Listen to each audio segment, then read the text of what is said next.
నమస్తే welcome two weekly news లక్ష్యం సమాజహితం ఇక ప్రముఖ consultant endocrinologist former national president research society for the study of diabetes Gandhi medical college మాజీ హెచ్ఓడి ఎండోక్రినాలజిస్ట్ మరియు diabetic department former president AP RSSDI AP chapter ఉపాధ్యక్షులు association for advanced research in obesity life time achievement award in endocrinology మరియు diabetic మరియు పలు దేశ అంతర్జాతీయ అవార్డులు సైతం సొంతం చేసుకున్న డాక్టర్ ఎన్ సుధాకర్ గారితో వీక్లీ న్యూస్ ప్రతినిధి సురేష్ దండు ముఖాముఖి ఇప్పుడు చూద్దాం. నమస్తే వీక్లీ న్యూస్ స్వాగతం లక్ష్యం సమాజహితం. కరోనా సెకండ్ వేవ్ భారీగా విజృంభించడం వల్ల చాలామంది కూడా నిరాశ్రయ్యారు. అసలు కరోనా మరి క్రానికల్ డిసీజ్ ఉన్న వాళ్ళ పరిస్థితి ఏంది, మరి డయాబెటీస్ ఉన్న వాళ్ళకి ఏ రకమైనటువంటి ఎలా అప్రోచ్ అవుతుంది, మరి దానికి కావాల్సిన నివారణ చర్యలు ఎలా ఉన్నాయో ప్రస్తుతం మనతో మాట్లాడడానికి మరి డాక్టర్ ఎన్ సుధాకర్ రావు గారు, తను సీనియర్ ఎండోక్రైనాలజిస్ట్, వారిని అడిగి మరికొన్ని విషయాలు తెలుసుకుందాం. నమస్తే సార్. సో మనం ఇప్పుడు చూసినట్టయితే కరోనా సెకండ్ వేవ్ బాగా కూడా క్రానికల్ డిసీజ్ ఉన్న వాళ్ళ మీద బాగా ప్రభావం చూపుతుందని తెలుస్తుంది. అసలు డయాబెటీస్ వాళ్ళకు ఇది ఏ రకంగా వచ్చే అవకాశం ఉంది, వాళ్ళు క్యూర్ అయ్యే పరిస్థితి ఏమైనా ఉందా? డయాబెటీస్ హైదరాబాద్లో 100కి 17 మందికి ఉంటుంది, 10 నుంచి 17 వరకు ఉంటుంది. ఇండియాలో Hyderabad first number diabetes capital అంటాం. డయాబెటీస్ ప్రపంచంలో ఇండియా సెకండ్ క్యాపిటల్. అందుకనే మనం హైదరాబాద్లో ఒక మంచి ప్రదేశమైన ముఖ్యంగా తిండి విధానంలో మార్పు వచ్చింది కనుక స్ట్రెస్ ఎక్కువ ఎగ్జిక్యూటివ్స్కు, మార్కెటింగ్ ఎగ్జిక్యూటివ్స్, ఫ్యామిలీస్ అన్నిటికీ స్ట్రెస్ ఎక్కువ కనుక డయాబెటీస్ రావడం జరిగింది. ఈ డయాబెటీస్ కోవిడ్ ముఖ్యంగా ప్రాంతంలో కోవిడ్ మనకు డిసెంబర్లో స్టార్ట్ అయింది. అక్కడ మన దగ్గర మార్చ్కు WHO డిక్లేర్ అయింది. అప్పటి నుంచి ఫస్ట్ ఫేజ్ అంతా చూసాం.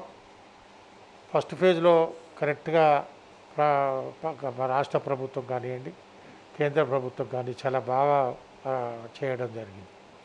సెకండ్ వేవ్ అనుకోకుండా సడన్గా మళ్ళా రావడం, ఈ స్ట్రెయిన్ మ్యూటేషన్ అంటారు. స్ట్రెయిన్ అంటే ఆ వైరస్ కొద్దిగా మారుతుంది, దాన్ని మార్చుకుంటుంది, వేషాన్ని మార్చుకొని వచ్చి బాగా పెద్ద ఎత్తున ఉధృతంగా రావడం, అన్నిటికన్నా ఎక్కువ బాగా పవర్ఫుల్గా ఒకరి తర్వాత ఒకరికి మారడం, స్ప్రెడ్డింగ్ ఎక్కువైంది. అంటే బాగా పెద్ద ఎత్తున ఉద్భుతం చేయడం జరిగింది. దీన్ని ముఖ్యంగా మెయిన్గా ప్రాబ్లం ఎక్కడంటే మనకు డయాబెటీస్లో ఇమ్యూనిటీ తక్కువ ఉంటుంది. కోవిడ్ ఉండి డయాబెటీస్ ఉన్న వాళ్ళలో మన గాంధీ హాస్పిటల్ కానీ ఎక్కడైనా అడ్మిషన్స్ కానీ అంటే ప్రపంచంలో 8 నుంచి 20 మంది చనిపోతున్నారు. అంటే 100 మంది అడ్మిట్ అయితే 8 నుంచి 20 మంది షుగర్ వల్లే చనిపోతున్నారు. షుగర్ వాళ్ళు ఎందుకు చనిపోతారంటే ఇమ్యూనిటీ తక్కువ ఉంటుంది. ఆల్రెడీ కోవిడ్ వైరస్ ఇమ్యూనిటీ చాలా తక్కువ చేస్తుంటుంది. ఇమ్యూనిటీ కణాలను మొత్తం నాశనం చేస్తుంటుంది బాడీలో. అందులో భాగంగా డయాబెటీస్ ఆల్రెడీ ఇమ్యూనిటీ తక్కువ చేస్తుంటుంది. మన కొట్లాడే శక్తి డయాబెటీస్ కంట్రోల్ లేనప్పుడు, కంట్రోల్ ఉన్న డయాబెటీస్లో ప్రాబ్లం ఏమి ఉండదు, కంట్రోల్ లేని డయాబెటీస్లో ప్రాబ్లమ్స్ వస్తుంది. అట్లా కోవిడ్ డయాబెటీస్ లేనప్పుడు కూడా కోవిడ్లో ఎందుకు ఎక్కువైందంటే వైరస్ డైరెక్ట్గా ప్యాంక్రియాస్ మీద పనిచేయడం, ఉన్న ఇన్సులిన్ ప్రొడక్షన్ నాశనం చేయడం, తర్వాత స్ట్రెస్, నాకేమవుతుందో, నా భార్య పిల్లలు ఎట్లా, ఇదంతా ఆలోచనలో ఆయనకు స్ట్రెస్తో షుగర్ ఇంకా కంట్రోల్ కాకుండా పోవడం, స్టిరాయిడ్స్ ఇచ్చుట్లో ఇవాళ డయాబెటీస్ బాగా 300-400 పోతుంది. నా పేషెంట్లలో ఎంతోమందికి 300-400 పోతుంటే కూడా మేము ట్రీట్మెంట్ చేస్తున్నాం. ఇవాళ ఇదొక్కటే కాకుండా అన్నిటికన్నా ముఖ్యం ఫుడ్ హ్యాబిట్స్. బాగా ఫుడ్ ఇర్రెగ్యులర్ అవ్వడం, కోవిడ్ ఉన్నప్పుడు హాస్పిటల్ తిండి ఇష్టం లేక తినలేకపోవడం, కొంతమందికి ఇంటికా నుంచి తేలేకపోవడం, ఇవన్నీ పరిస్థితుల్లో కోవిడ్ ఎక్కువ అవడం జరుగుతుంటుంది. కోవిడ్లో డయాబెటీస్ కంట్రోల్ పూర్తిగా పోవడం, దీంతో ఇన్సులిన్ ఇస్తే తగ్గిపోతుంది. జనరల్గా ఎంత స్టెరాయిడ్ ఇచ్చినా ఇన్సులిన్ పెట్టుకుంటే, షార్ట్ యాక్టింగ్ ఇన్సులిన్ పెట్టుకుంటే మనకు వెంబడే తగ్గడం జరుగుతుంది. ఓరల్ డ్రగ్స్ స్టాప్ చేయడం బెటర్. ఎందుకంటే ఓరల్ డ్రగ్స్ మీద కంట్రోల్ కాదు కోవిడ్ వచ్చినప్పుడు. ఇంటికాడ కంట్రోల్ ఉన్నా నాకు ఇదివరకు దాకా కంట్రోల్ ఉంది కదా అనుకుంటే కలవదు. తప్పకుండా ఇన్సులిన్కి మార్చుకోవాల్సి వస్తుంది. మీ ఫ్యామిలీ డాక్టర్నైనా మీ కోవిడ్ ట్రీట్మెంట్ చేసే డాక్టర్లు చెప్పడం జరుగుతుంది. సో గ్లాండ్స్ అసలు ఉన్నటువంటి గ్లాండ్స్లలో ఎక్కువగా కూడా మరి ఈ డయాబెటీస్ ఏ గ్లాండ్స్ నుంచి మరి హార్మోన్ రిలీజ్ కాకపోతే వచ్చే అవకాశం ఉంటుంది? ప్యాంక్రియాస్ అని ఉంటుంది.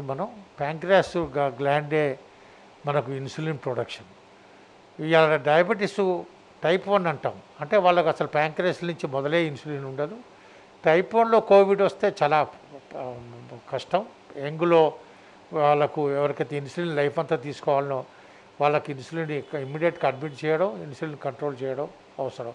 కీటో అసిడోసిస్ అని కాంప్లికేషన్తో యూజువల్లీ టైప్ 1 వాళ్ళకు ప్రాబ్లమ్స్ రావడం, చనిపోవడం కూడా ప్రాబ్లమ్స్ జరుగుతుంటాయి. అదే టైప్ 2లో ప్యాంక్రియాస్ నుంచే ఇన్సులిన్ రావాలి మనకు.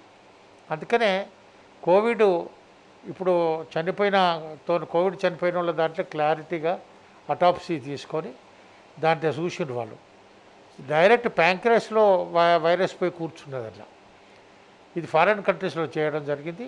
అటాప్సీల నుంచి చూస్తే కోవిడ్ ప్యాంక్రియాస్ను మొత్తం డ్యామేజ్ చేసింది.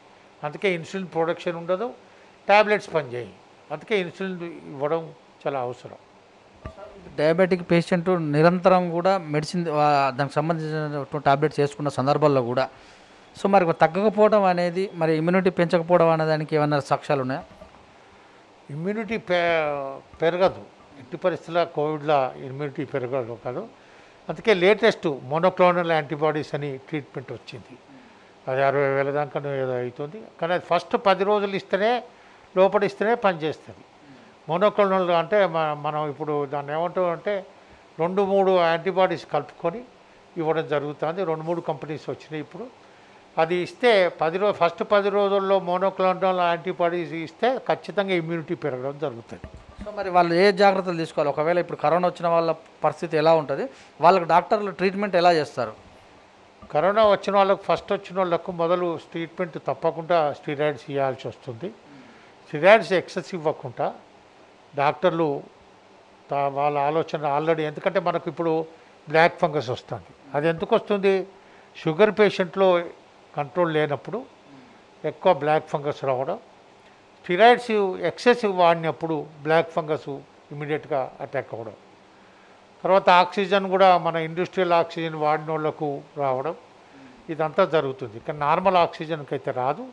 అందుకనే ముక్కు ఇవన్నీ క్లీన్ చేసుకోవడం, ఆవిరితో పట్టాలని కొంతమంది పట్టొద్దని, మనం ఆవిరి పట్టకపోతేనే బెటర్ అనేది జనరల్గా.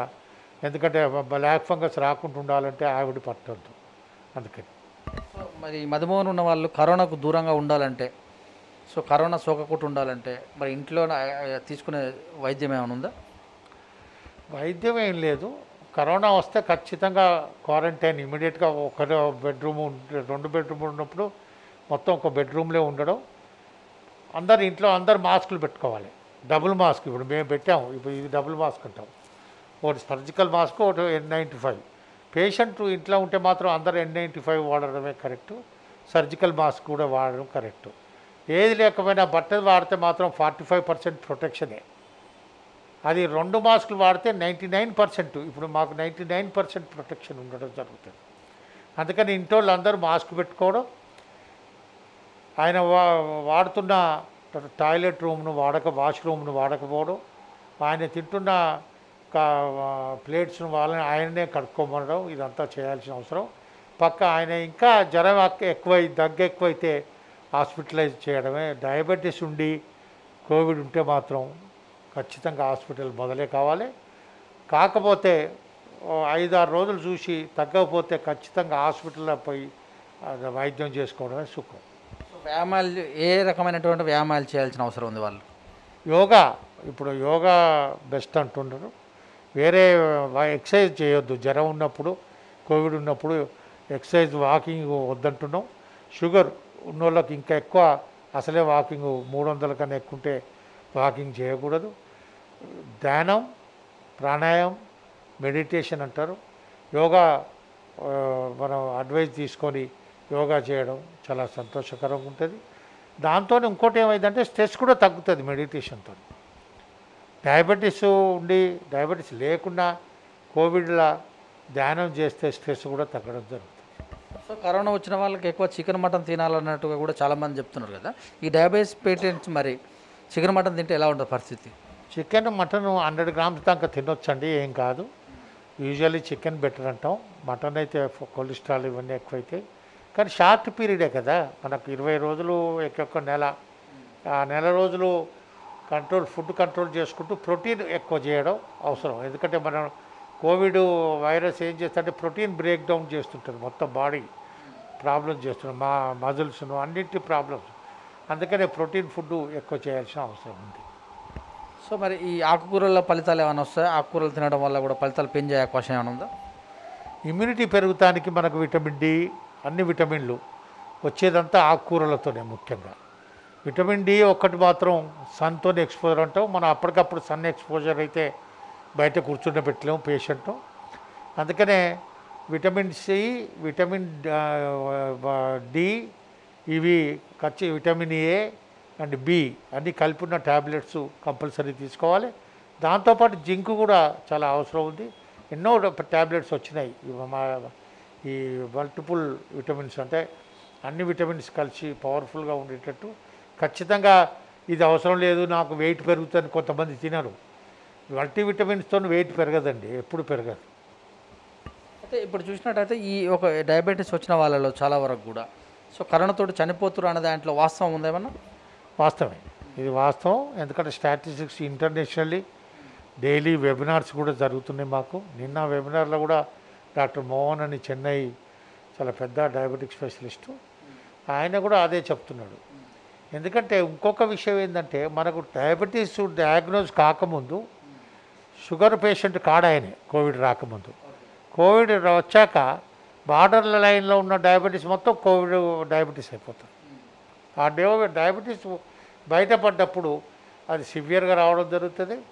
అందుకే దానికి మొదటిచ్చి మనం ఎగ్జిక్యూటివ్ చెకప్ అని చేస్తారు ఎంప్లాయీస్కు. అట్లే మనం కూడా అందరం ఫ్యామిలీ ఆఫ్ డయాబెటిక్స్లో ఎవరైతే డయాబెటీస్ ఫ్యామిలీస్ ఉంటాయో వాళ్ళకి తప్పకుండా తల్లి తండ్రికి ఉంటే 50% వస్తుంది,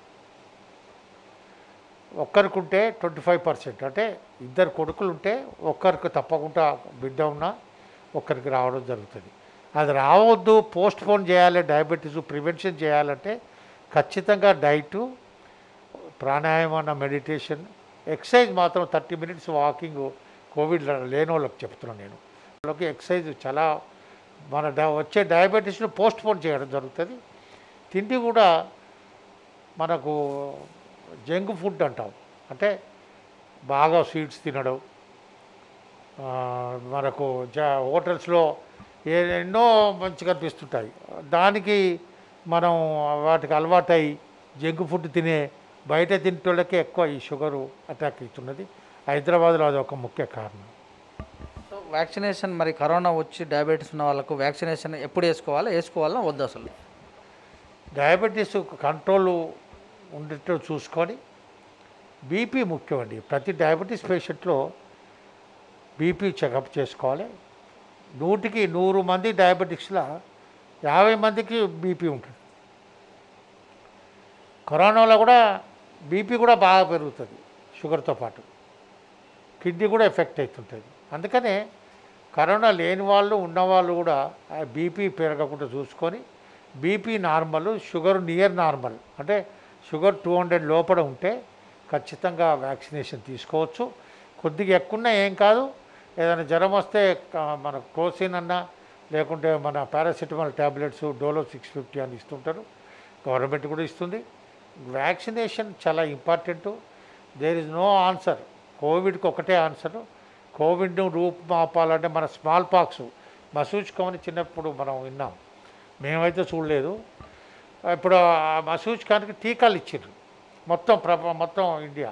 ఇప్పుడు పోలియో ఉంది, పోలియో కూడా డ్రాప్స్ వ్యాక్సినేషన్ వేస్తేనే పోలియో లేకుండా పోతుంది. అప్పుడప్పుడు ఒక దగ్గర ఇద్దరు అడవులలో వాటిల్లో వస్తుంటుంది. అందుకనే పోలియో ఎట్లయితే చేశారో ఇది వ్యాక్సినేషన్ కూడా గవర్నమెంటు అవసరం ఉంటే ఫోర్స్ చేసి ఇచ్చినా తప్పు లేదని అనుకుంటున్నా. పని ప్రజాస్వామ్యంలో అది కలవదు, కానీ అవసరం స్ట్రిక్ట్గా ప్రతి విలేజ్లో క్యాంపు పెట్టి ప్రతి విలేజ్లో ఆరు మండల హెడ్ క్వార్టర్లో క్యాంపు పెట్టి వ్యాక్సినేషన్ ఇవ్వడం చాలా అవసరం ఉంది. ఇప్పుడు జిహెచ్ఎంసీలు ఇస్తున్నారు, ఇప్పుడు సూపర్ స్ప్రెడర్స్కి ఇస్తున్నారు, చాలా మంచి అది. అట్లే మనం తిరిగే వాళ్ళకు స్టూడెంట్స్కు ఇవ్వాలా లేదా అనేది చిల్డ్రన్స్కి ఇవ్వద్దని ఇప్పుడు ఉన్నది. అది కూడా రాబోతుంది. చిల్డ్రన్స్ కూడా సేఫ్ అని అంటున్నారు, ప్రెగ్నెన్సీలో కూడా సేఫ్ అంటున్నారు. కానీ మేము ప్రెగ్నెన్సీకి అయితే ఒప్పుకుంటలేము, జనరల్గా డాక్టర్లో ఇప్పుడు అడుగుతలేము. అయితే ఇప్పుడు ఈ డయాబెటిక్స్ మరి ఒకవేళ చాలామంది కూడా ఈ వ్యాక్సిన్ వేసుకున్న వాళ్ళు తర్వాత 2-3 రోజులకు హార్ట్ అటాక్ రావటం కానీ లేకపోతే బ్రెయిన్ స్ట్రోక్ రావటం కానీ దానివల్ల చనిపోతున్నారు అన్నట్టుగా కూడా వినబడుతుంది. సో ఇది ఎందుకు సంభవించే అవకాశం ఉంటుంది? ఇది మన ఇండియాలో అయితే ఎక్కడ జరగలేదండి. ఏదో 1-2 ఏమన్నా జరిగితే యూజువల్ ఏంటంటే బ్లడ్ థిన్నింగ్ విషయం ఉంటుంది. హార్ట్ అటాక్ పేషెంట్స్లో బ్లడ్ థిన్ కాకుండా బ్లడ్ థిక్ కాకుండా థిన్ చేయడానికి అంటే పల్సనే చేయడానికి మనం క్లాట్ కాకుండా యాస్పిరిన్ ఇస్తాం, లేకుంటే క్లోపిటాబిన్ ఇస్తాం. ఈ ఏదన్నా ట్యాబ్లెట్ తీసుకుంటే వాళ్ళకు అది బంద్ చేయొద్దు. వ్యాక్సినేషన్ తీసుకున్నప్పుడు కూడా అన్ని ట్యాబ్లెట్స్ వాడాలి. బీపీ ట్యాబ్లెట్స్, షుగర్ ట్యాబ్లెట్స్ వాడుతూ బ్రేక్ఫాస్ట్ చేసి వ్యాక్సినేషన్ చేసుకోవాలి. ఏ వ్యాక్సినేషన్ కూడా అడుగుతున్నారు ఎన్నో డాక్టర్లందరూ మమ్మల్ని ప్రతి కోవిషీల్డా, కోవిడా, ఇప్పుడు 4 వస్తున్నాయి. రష్యాది వచ్చింది, అది సేఫ్. ఫైజర్ వచ్చింది, అది కూడా సేఫ్. మోడర్నా వచ్చింది, అది కూడా సేఫ్. ఇవన్నీ రాబోతున్నాయి. మన దగ్గర ఆల్రెడీ రష్యాది అవైలబుల్ ఉంది, మన హైదరాబాద్లో తయారయ్యే కోవాక్సిన్ ఉంది, పూణేలో తయారయ్యే కోవిషీల్డ్ ఉంది, అన్నీ సేఫ్. సో ఎవరైతే ఈ డయాబెటీస్ ఉంటారో కొంతమంది సన్నగా అవుతుంటారు, కొంతమంది లావు పెరుగుతుంటారు. సో ఈ రెండిట్లలో ఏమైనా డిఫరెన్స్ ఉంటుందా? సన్నగా అయ్యేటోళ్ళకి ఏంటంటే టైప్ 1 డయాబెటీస్ అంటే 25 ఏళ్ళు 30 ఏళ్ళ లోపల డయాబెటీస్ లైఫ్ లాంగ్ ఇన్సులిన్ తీసుకోవాల్సిన అవసరం ఉంటుంది కొంతమందికి. కొంతమంది మాత్రం తల్లిదండ్రులకు డయాబెటీస్ ఉన్న యంగ్ పీపుల్ కూడా ట్యాబ్లెట్స్తో కంట్రోల్ చేస్తాం. అది అన్కంట్రోల్ డయాబెటీస్ ఉన్నప్పుడు తప్పకుండా వెయిట్ లాస్ అవుతుంటుంది. అందుకనే థిన్ డయాబెటిక్స్ వాళ్ళకు ఇన్సులిన్ అవసరం. అదే 35 అబోవ్ ఉన్న వాళ్ళకు ట్యాబ్లెట్స్తో కంట్రోల్ అవుతుంది. ముఖ్యంగా ఇలా మీరు మంచిగా అడిగారు. దానికి ముఖ్యంగా ఏంటంటే ఒబేసిటీ. మన ఇండియాలో సెంట్రల్ ఒబేసిటీ అంటూ ఉంటారు, అంటే కడుపే పెరుగుతుంటుంది. కడుపు పెరుగుతుంటుంది, అంతా నార్మలే ఉంటారు. కడుపు పెరిగినా ఒబేసిటీ కిందనే లెక్క. అందుకనే ఫ్యాట్ ఫుడ్ను తక్కువ చేయడం, వెజిటేరియన్ ఫుడ్ ప్రిఫర్ చేయడం, నాన్ వెజిటేరియన్ వారానికి ఒక్క పూటనే డయాబెటిక్ పేషెంట్లు వారానికి ఒక్క పూటనే తినడం కరెక్ట్. సండే స్పెషల్ అంటాం కదా, అదే కరెక్ట్. అది కూడా 100 to 200 grams non veg mutton కన్నా ఎక్కువ తినకూడదు, ఎందుకంటే ఫ్యాట్ ఎక్కువైతుంది, హార్ట్ మీద ప్రాబ్లం. ఇంకొక విషయం ముఖ్యంగా ఏంటంటే స్మోకింగ్. డయాబెటిక్స్ వాళ్ళకు స్మోకింగ్ ఉంటే కోవిడ్ తొందరగా ఎఫెక్ట్ అయ్యే ప్రాబ్లం ఉంటుంది. అందుకనే ఇప్పటికైనా మీరు డయాబెటిక్ ఉండి స్మోకింగ్ మాత్రం అలౌడ్ లేదు. ఇంకా డ్రింక్ విషయంలో కొంత 2-3 డిఫరెంట్ ఒపీనియన్స్ ఉన్నాయి. 90 ml తాగొచ్చు అని కొంతమంది, కొన్ని సబ్జెక్ట్స్ కొన్ని దేశాలు అలౌ చేస్తుంటాయి. అది బంద్ చేస్తే మంచిది. డ్రింకు తప్పని పరిస్థితుల్లో అడిక్ట్ అయి ఉంటే 90 mlకు రిస్ట్రిక్ట్ అవ్వడం బెటర్. సో ఈ డయాబెటిక్ పేషెంట్లు కొంతమందికి టాయిలెట్ ఎక్కువ రావడం కానీ, కొంతమంది విపరీతంగా తింటూ ఉంటారు. సో ఈ కంట్రోల్ చేయాలంటే ఎలా ఉంటుంది వాళ్ళ? డయాబెటిక్స్ డైటేనండి. డైట్ అడ్వైజే బెస్ట్. మేమంతా కాన్సన్ట్రేషన్ ఫస్ట్ పేషెంట్ వచ్చినప్పుడు డయాబెటిక్ చార్టు ఇస్తాం. ఇచ్చుడు కాదు, మేము ఒక 20 నిమిషాలు వాళ్ళతో స్పెండ్ చేస్తాం. ప్రతిసారి డయాబెటిక్ పేషెంటు మేము రిస్ట్రిక్షన్ చేసినాం కనుక, ఫుడ్ వద్దంటున్నాం కనుక, తక్కువ చేయమంటున్నాం కనుక ప్రతిసారి కొత్తగా అడుగుతుంటాడు. ఎన్నిసార్లు చెప్పినా ప్రతిసారి అది తినొచ్చా ఇది తినొచ్చా తప్పక ఓపికతో డాక్టర్లు చెప్పాల్సిన అవసరం. 2-3 విజిట్స్ మాత్రం ఫుడ్ మీదనే ఎక్కువ కాన్సన్ట్రేషన్ చేయడం జరుగుతుంది. ముఖ్యంగా నాన్ వెజ్ తగ్గించడం అయితే అవసరం. నెయ్యి కంప్లీట్ వాడకపోవడం, స్మోకింగ్ బంద్ చేయడం, ఆల్కహాల్ కంప్లీట్ స్టాప్ చేయడం, తగ్గించడం. సో ఇప్పుడున్నటువంటి కరోనా వచ్చిన తర్వాత ఒక 1 నెల రోజులు 2-3 నెలలు నీరసంగా ఉంటుందని అంటున్నారు కదా. సో ఈ డయాబెటీస్ పేషెంట్ల పైన దాని ప్రభావం ఎలా ఉంటుంది? మళ్ళీ వెంటనే రికవర్ అయ్యే అవకాశం ఉంటుందా? అంటే కోవిడ్ వచ్చిన వాళ్ళు నీరసంగా అంటే పైకి ఎక్కడం కానీ కిందికి దిగడం ఇలాంటివి నీరసంగా ఉండటానికి కారణం షుగర్ కంట్రోల్ లేక. షుగర్ కంట్రోల్ ఉన్నప్పుడు కూడా వితౌట్ షుగర్ లేని వాళ్ళ కోవిడ్ ఎట్లా నీరసంగా ఉంటుందో అదే నీరసంగా ఉండడం జరుగుతుంది. వాళ్ళకి నార్మల్ ఫుడ్డే, అంటే డయాబెటీస్ ఉన్న వాళ్ళకు 1800 క్యాలరీస్ లేదంటే ఇదంతా వాడాల్సి వస్తుంది. అది వాడితే సరిపోతుంది. స్త్రీలలో కంటే పురుషులలో ఎక్కువ డయాబెటీస్ ఉందని అంటారు కదా, ఇది నిజమేనా? మరి స్త్రీలలో పురుషులలో ఏ నిష్పత్తి ఉంటుంది? లేదు, డయాబెటిక్స్లో స్త్రీలలో ఎక్కువ ఉండే ముచ్చట ఏం కరెక్ట్ కాదు, పురుషులలోనే ఎక్కువ ఉంటుంది. ఎందుకంటే స్ట్రెస్ పురుషులలో ఎక్కువ ఉండడం జరుగుతుంది. ఉమెన్స్లో వస్తే కొద్దిగా ఫుడ్ కాడ కంట్రోల్ చేస్తే వాళ్ళు కూడా చాలా చక్కగా కంట్రోల్ అవ్వడం జరుగుతుంది. ఉమెన్ డయాబెటిక్స్లో వాళ్ళకి ఒకటే ప్రాబ్లం, ప్రెగ్నెన్సీలో డయాబెటీస్ కంట్రోల్ చేసుకోవాల్సిన 100% కంట్రోల్ చేయాలి. అంటే ఫాస్టింగ్ 90 లోపు, ప్రెగ్నెన్సీలో తిన్నాక 140 లోపే. అదే మనం ఉన్నాం, మనకు డయాబెటీస్ వస్తే 120 ఫాస్టింగు, 180 పోస్ట్ లంచ్ తిన్నాక. అదే ప్రెగ్నెన్సీలో చాలా తక్కువ చేయాల్సిన అవసరం ఉంది. డయాబెటిక్ పేషెంట్లు శరీరంలో ఏ అవయవం పైన ఎక్కువ ప్రభావం ఇప్పుడు ఎక్కువ లంగ్స్ అంటుంటారు కదా, సో వీళ్ళకి ఎలా ఉంటుంది, వీళ్ళ ప్రభావం ఎలా ఉంటుంది? డయాబెటిక్స్ కోమార్బిడ్ కండిషన్స్ అంటాం. డయాబెటీస్ కంట్రోల్ లేకపోతే HbA1c అని చేస్తారు 3 నెలలకొకటి. 7 కన్నా ఎక్కువ ఉన్నప్పుడు ఫస్ట్ ఎఫెక్ట్ అయ్యేది బీపీ పెరుగుతుంది. తర్వాత హార్ట్ ప్రాబ్లం 3 టైమ్స్ ఎక్కువ వస్తుంది షుగర్ ఉన్న పేషెంట్లు. ఇప్పుడు ఒకరు షుగర్ పేషెంట్, ఒకరు ఉట్టి వాళ్ళు ఉన్నారనుకోండి, అన్నదమ్ములు. షుగర్ ఉన్న పేషెంట్కి చిన్నోడైనా మొదలు వస్తుంది హార్ట్ అటాక్. అందుకని డయాబెటీస్ కంట్రోల్ చేసుకోవడం, దాంతో ముఖ్యంగా కళ్ళు కూడా ప్రతి సంవత్సరం చూయించుకోవడం. కళ్ళతో బ్లైండ్నెస్ కూడా రావడం జరుగుతుంది. కళ్ళద్దాలు మొదలే చూయించుకొని ప్రతి సంవత్సరం ఖచ్చితంగా కళ్ళ డాక్టర్ను కలవడం. తర్వాత కిడ్నీ ప్రాబ్లం కూడా ఎక్కువ ఉండడం, షుగర్ కంట్రోల్ లేకపోతే డయాలసిస్ దక్కకపోతుంది, అక్కడ కిడ్నీ ట్రాన్స్ప్లాంట్ కూడా చేయాల్సి వస్తుంది. అందుకనే అదొకటి, ఫ్యాట్ ఒకటి, లిపిడ్స్ ఎక్కువ చేయాల్సి వస్తుంది. అందుకనే లిపిడ్స్ కంట్రోల్ చేయాల్సిన అవసరం ఉంది. సో ఈ డయాబెటీస్ పేషెంట్లు పండ్లు అరగటం, బాగా దెబ్బ తాకినప్పుడు కూడా చాలామందికి ఎక్కువ రోజుల దాకా కూడా మానపోతుంటుంది. సో ఈ ఎఫెక్ట్స్ ఎక్కువ అయ్యే అవకాశం ఉంటుంది కరోనా వచ్చిన వాళ్ళలో. పండ్లు టీత్ అరగటం, ఏదన్నా చిన్న wound అంటే అయితే డయాబెటిక్స్లో డెంటల్లో ముఖ్యంగా జింజివైటిస్ అంటారు. అంటే మన పక్క గమ్స్ అంటాం, పండ్ల చుట్టూ ఉన్న మన మాంసం సంబంధించిన ఏరియా మొత్తం గమ్స్ మొత్తం ఇవంటే ఇన్ఫెక్ట్ అవ్వడం, కంట్రోల్ లేకపోవడం, పండ్లు ఇన్ఫెక్ట్ అవ్వడం, పండ్లు తీసేయాల్సిన అవసరం. అంటే దాంతో ఏమైందంటే షుగర్ కూడా కంట్రోల్ కాదు. అందుకే పండ్ల డాక్టర్ను కూడా కలవడం అవసరం. సో జీవనశైలిలో మార్పుల వల్ల మరి ఈ యొక్క డయాబెటీస్ దూరం కావచ్చా? ఒకవేళ అలాంటి అంశాలు ఏమైనా ఉంటే మా వీధి తరపున ప్రేక్షకులు.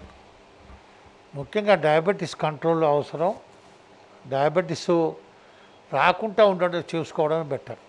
అందుకనే మన ఫ్యామిలీలో షుగరు ఫాదర్ మదర్కి ఉంటే, మన గ్రాండ్ ఫాదర్స్కి ఉండి ఫాదర్ మదర్కి లేకుండా, మనం జీవన స్టైల్లో మీరు అడిగినట్టు చాలా important question. Life habits, life sciences అంటున్నాం. ఇప్పుడు వాకింగ్ కంపల్సరీ చేసుకోవడం, వాకింగ్ చేయలేని పరిస్థితుల్లో మెడిటేషన్, యోగా చేసుకోవడం. మెడిటేషన్ అయితే చాలా బెటర్. మెడిటేషన్ షుగర్ ఉన్న పేషెంట్లు కూడా మెడిటేషన్ చేస్తే వాడే ఇన్సులిన్, వాడే గోళీలు తగ్గుతాయి మనకు. అలా హార్ట్ అటాక్ ఇవన్నీ రాకుండా కూడా ఉండడం జరుగుతుంది. జీవన శైలిలో ముఖ్యంగా స్ట్రెస్ బాగా, అంటే మన వర్క్ ప్లేస్లో స్ట్రెస్ను తప్పియలేం. దాన్ని అవాయిడ్ చేయాలంటే మెడిటేషనే బెటర్. ఇంకొకటి, ఫ్యామిలీ ఆఫ్ డయాబెటిక్స్లో షుగర్ ఉన్నోళ్ళు డైట్ చార్టు కంపల్సరీ ఫాలో అవ్వడం చాలా ఇంపార్టెంట్. అది ఒక్కటే కాకుండా కోపం తగ్గించుకోవడం చాలా అవసరం. బీపీ చెకప్ చేసుకోవడం అవసరం. కిడ్నీ ఎఫెక్ట్ కాకుండా అన్ని టెస్టులు డాక్టర్ చెప్పిన తర్వాత డాక్టర్లు ఉట్టిగా రాయరు. ఎప్పుడైనా డాక్టర్ ఏదైనా టెస్ట్ 3 నెలలకు ఒకసారి కిడ్నీ చూసుకోవడం, ఫ్యాట్ చూసుకోవడం. మన ఏ పని డయాబెటీస్ లేని వాళ్ళు కూడా బార్డర్ లైన్ డయాబెటిక్స్ చాలా ముఖ్యమైన విషయం. నేను అడిగిన క్వశ్చన్కు 40% పేషెంట్ మన పాపులేషన్లో లేటెస్ట్ సర్వే 40%కు డయాబెటీస్ ఉందని తెలియదు. అందుకనే రోడ్డు మీద పోతున్నా, ఎక్కడ వర్కింగ్ ప్లేస్లో అయినా మనం అవగాహన డయాబెటీస్ గురించి పేపర్లు కానీ మీడియా ప్రింట్ మీడియా కానివ్వండి, వాయిస్ మీడియాస్ కానివ్వండి, డయాబెటీస్ని మీరు ఎట్లయితే అవేర్నెస్ చేస్తుండ్రో అది చాలా ముఖ్యం. డయాబెటీస్ ఉన్నది లేనిది తేల్చుకోవాల్సిన అవసరం ఉంది. డయాబెటీస్ తెలిస్తే డయాబెటీస్ తెలవకపోతేనే డ్యామేజ్ ఎక్కువ. డైరెక్ట్ కళ్ళ మీద ఎఫెక్ట్ అయ్యి కళ్ళ పడకుండా పోవడం, కిడ్నీ ఎఫెక్ట్ అవ్వడం, హార్ట్ అటాక్ రావడం జరుగుతుంది. సో మరి సుధాకర్ రావు గారు మరి సీనియర్ ఎండోక్రైనాలజిస్ట్ చెప్పినటువంటి విషయాలు, కరోనా మరి వచ్చినట్టు వాళ్ళు చనిపోవడం, నిజంగా డయాబెటిక్ వచ్చిన వాళ్ళు చనిపోవడం అనేది నిజంగా ఉంది. మరి వ్యాక్సిన్ తీసుకోవాలి ఖచ్చితంగా కూడా. మరి అందరూ తీసుకున్నప్పుడు మాత్రమే ఏదైతే మరి మీ ఇంతకుముందుకు వచ్చినటువంటి అన్ని వాటికి టీకాలు ఎలా ఇచ్చామో ఈ వ్యాక్సిన్ తీసుకోవడం వల్ల రాబోయే రోజులలో మరి కరోనా బాధితులు ఎవరు ఉండరని తెలియజేశారు. చూస్తుండే with news, me Suresh Dandu.